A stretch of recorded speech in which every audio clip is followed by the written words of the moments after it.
Hey everybody, Quantum here, and in this video we have a bit of an experimental match to show you. My friend here is going to be on Sapphire Emerald, utilizing a deck built around what we call Dino, aka Down in New Orleans. It's a pretty powerful deck, and you're going to see some of the cool interactions that he's going to be able to pull off. On my end, I decided to just pull out whatever the top Ruby Steel deck was on Dreamborn, and it happened to be DeCandio's list. So I haven't played this deck before. I didn't build it, so I was kind of going in completely blind, but I just wanted to test some more Ruby Steel with some of the new cards in this meta. I've since built my own list, and don't get me wrong, DeCandio is probably one of the best deck builders around, but of course, you know, your own playstyle and things like that play a factor, and I just need to build a deck that is a little bit more aligned with the way that I like to play, but definitely a good deck, and I think I do make a couple of big misplays in this game just learning the deck, but let's see if you can point them out or if there were better lines of play to utilize. So I lose the die roll here. My opponent opts to go first. They ink and play a Basil, then they ink a Robin Hood, a 6-cost card, just, you know, another card to be triggered off Down in New Orleans, and you'll see kind of the combo that he goes for here. But he plays yet another Basil, so I'm like, okay. And he was telling me in this match at this point, he's like, oh, my hand is actually not that great. But I'm like, okay, well, you know, that's good for me. But I don't have a 2-drop, and I had to pull up the Canio's list on my phone, and I'm like, how many 2-drops does he play? And surprise that he plays like 12 2-drops, so it's really weird that I didn't end up mulliganing into one, or getting one here on my couple of draws. But it's fine, so I end up having to pass, which isn't great, because he was able to ramp, I believe. And yeah, he was able to ramp because he's going to be on 4 ink now. But he's running low on cards, so what is he going to do in order to replenish his hand? I'm like, I'm fine playing a slower game. I don't have to worry about board wipes. If you're on something like Under the Sea, a lot of the Ruby Steel cards are actually pretty big and beefy and hard to actually out that way. So he's going to bippity boppity boo hard cast, bouncing back his Basil, which is really, really bad. But he's he has to do it. And he's mentioning to me the ruling on this card. He says when the card comes back to hand, because it's technically an unknown card now, he can opt not to play anything. So he ends up inking the Basil that was bounced back to hand. And I'm like, is your hand full of uninkables? Like, that's crazy if it is. But we draw to the Coachman, so that's our 2-drop. So we're going to then ink the Mushu and play out a Lawrence, probably, just to get some more questing pressure on board here. Oh, did it freeze or what am I doing? It should be pretty obvious to play the Lawrence here. Come on, Quantum, hurry up. What do you, there's no other thing that you can do, right? Like, you're not going to play the Coachman here. So yeah, anyways, we play the Lawrence and pass turn. Oh, I forgot to mention too, if you made it this far, if you do want to see my friend's deck list, he did post a deck profile on this, on his deck, and I will link it in the description. Make sure you go over and check out his channel and subscribe to his YouTube as well. He just started posting his own content as well. He's he's apparently one of the top players in the province of Ontario, which has a lot of good players because he was invited to the top 32 invitational in the GTA area, and he almost top 8'd, and 2 people from his team top 8'd that he tests with. So, you know, he's definitely a great player and he has some really good insights. So make sure that you go check him out. And again, you can find his link in the description. So here, you know, he needed that 4th ink, because you can see kind of what his hand was. It was that uninkable Baymax, which he's able to shift in for 4 on top of the Basil, and a Down in New Orleans, which he's able to then sing with that Baymax to get a free Prince John, and that Prince John comes down. I think he said he gave my Lawrence Reckless, because my Mulan automatically has Reckless, or maybe he said Mulan not knowing that it already had Reckless, but whatever. It doesn't matter because I'm in a weird situation, and while Ruby Steel looks to be pretty promising, I think, and you know, these Mushu cards that have come out are really, really strong, but we still lack, which is crazy to say, strength boosting interactions with this deck, I think, because here, you know, I just don't have enough to get over anything, really. Like, the Mushu giving resist 2 is really good, but the Mulan, being a 4-cost uninkable, I have to play it right in this deck. It's only a 3/3, and it does have evasive, which is nice,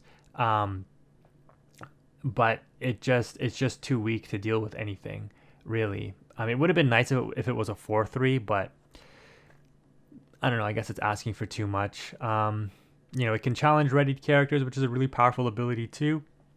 But obviously, right here, it doesn't matter, and it has evasive. Like, being able to challenge readied characters and having evasive is super strong.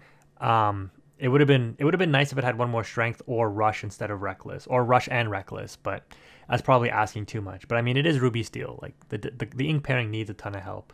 Regardless, though, let me know in the comment section. Is there a better way to do this? So the Baymax is a 5/5, and I have to crash pretty much everything into it.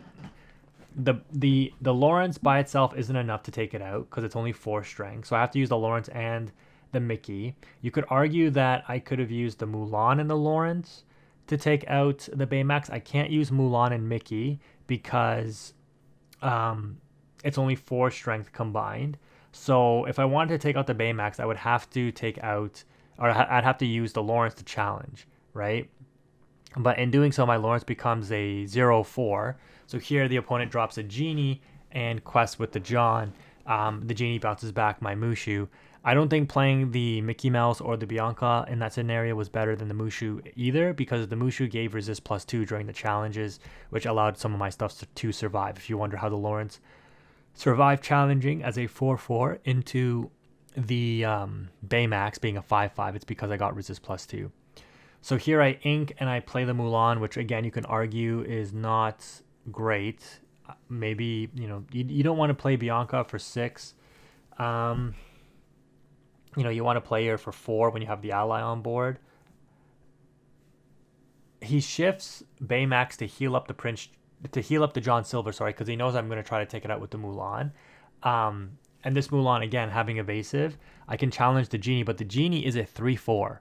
So that's a problem.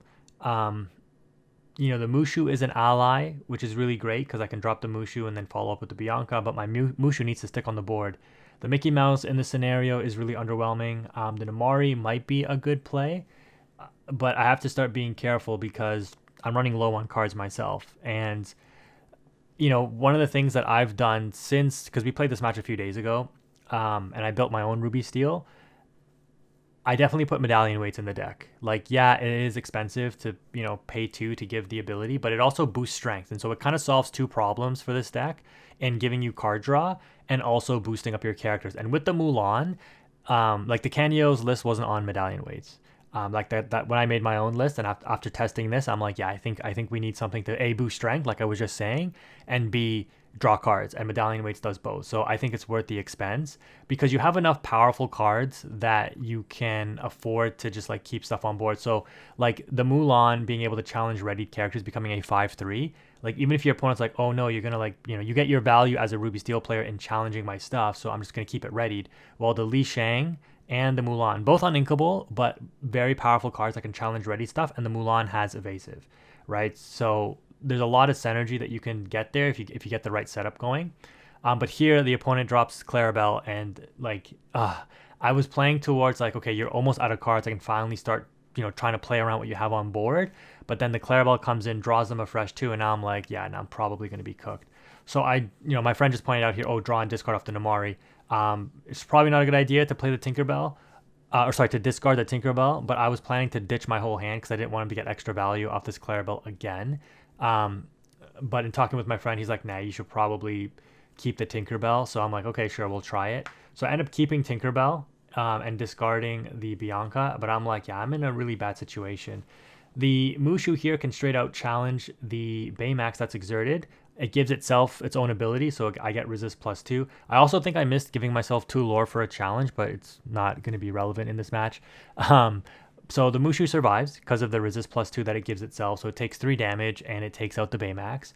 I've got a Namari. That's a huge body. It's probably at least like 7 or something. Or is it only 5? Still a good body. If they turn this Clarabel sideways, the Namari will take it out. The issue is, yeah, here we go. The opponent being a top-end heavy deck because of the Bippity Boppity down in New Orleans combination, they're going to have constant big threats to drop. So down comes the Lady Tremaine getting back the Bippity Boppity Boo. They ink Kit Cloud Kicker, which is a good ink because, as you can tell, there's not really much for Kit to actually proc on against me. We are pretty high strength overall in this deck, which is one of the things I really like about it. Sorry, I shouldn't say high strength. I just said we need more strength in this deck, but we're high enough strength that we don't get bounced by things like Kit Cloud Kicker or get Under the Seed. that kind. I mean, Kita Under the Sea still hurts us, but you know it's not nearly as bad if you know if they're playing, I guess, Emerald, Amber discard.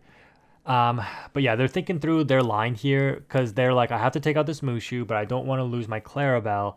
So they're going to Bippity Boppity reset the Genie, which removes the damage from it, replays the Genie, now allows them to bounce a card. They don't want to bounce the Mushu because it already has damage, so it's most likely going to be the Namari that they bounce back. Yeah, Namari, I'm a huge fan of this card. I think it's pretty good, especially after rotation where we expect Beast Tragic Hero to not come back. I went ahead and I purchased another couple of foils. Probably should have waited, but like I don't want it to go to $80 and whatnot. So anyways, that's a little aside. So they end up taking, they should have taken 5 damage. I can't really see. Let me see if I can increase. No, they only have 4 damage on the Clarabel. How come? Am I missing something? Hold on. I got to move the screen up. Is it 4 or is it should be 5, right? Because if they have 5 damage, you could argue, no, they only have 4 damage on it. Okay. Because I could have played the Tinkerbell there to deal the 6th damage to finish off the Clarabel. So I guess this is why I didn't play Tinkerbell here and I opted to play the Namari and, well, the Tinkerbell first and then, well, okay. I should have played the big Tinkerbell if it would have dealt the final damage to the Clarabel, because then I wouldn't need to lose my Mr. Smee into it. Like, it didn't even matter, though, to be honest, because I ended up playing the small Tinkerbell, which I'm not a huge fan of. I understand DeCanio probably wanted to test it, so he put it in his deck, and it probably works well. Like, here you can see I deployed the Namari and just put it in Exerted, and it gains me 2 lore. I draw and discard for the Namari, and then we draw Tinkerbell, which is actually really good, because we lost our Tinkerbell off of my opponent's Basil, because he inks, pays 1 ink, and forces me to discard. And then we come down and deal 1 damage to everything. Because he played the Prince John off of Down in New Orleans last turn as well, which I didn't really mention, but yeah, he hit a Prince John again off of Down in New Orleans. He gives my Tinkerbell, the small ruby one, Reckless, which means I have to crash it into his Genie. So his Genie has 2 damage, but I have no real way to deal with it otherwise, because he can just continue to quest with this Genie and keep his other stuff readied up, and this way my Tinkerbell just can't do anything. The Namari is an 11-5 though, so if he's going to crash stuff into it, I mean, I guess he could take it out with the John Silver straight up. But yeah, everything else would require 2 challenges into it. Yeah, John Silver, guys, I mean, this card has been super underrated. I hope it gets reprinted, but, you know, so it can get its time in the sun. I do think the card is actually pretty good. So as usual, you know, he's just dropping bangers because, again, his deck is top-end heavy. 6 cost characters here, so a Baymax off the top, and exactly that, he uses his John to take out the Namari. We top deck a Mushu, and Mushu plus Tinkerbell here is like super strong, because the Mushu will give the Tinkerbell +2 resist, and then obviously when Tinkerbell banishes a character, it can deal 2 damage to something else, but also gain 2 lore because of the Mushu also. So yeah, anything they turn sideways would be really bad. I mean, their board is wide enough, though, that they can probably just race me at this point. They top deck a Mother Gothel, another 6-cost card that forces me to bounce back my Mushu. Because I mean, you could argue I could bounce back the Tinkerbell and redeploy it to deal 1 damage to everything, but yeah, I probably should have done that. But again, it doesn't even matter. So we draw a Mickey Mouse, and I'm like, I have to ink this because he can just ink the card off the top and pay 1 for the Basil to force me to discard it. So me being in top deck mode here, the Basil checks me for every card that I have. So here he had lethal on board next turn, because again, these 6 questers he's dropping, or 6 cost cards he's dropping, quest for 2. So he just had enough lore on board to come back and win the game anyways. Again, you can check out his deck profile. He made a video about it on his channel, which is linked in the description. If you made it this far, thank you again for watching. Quantum is out.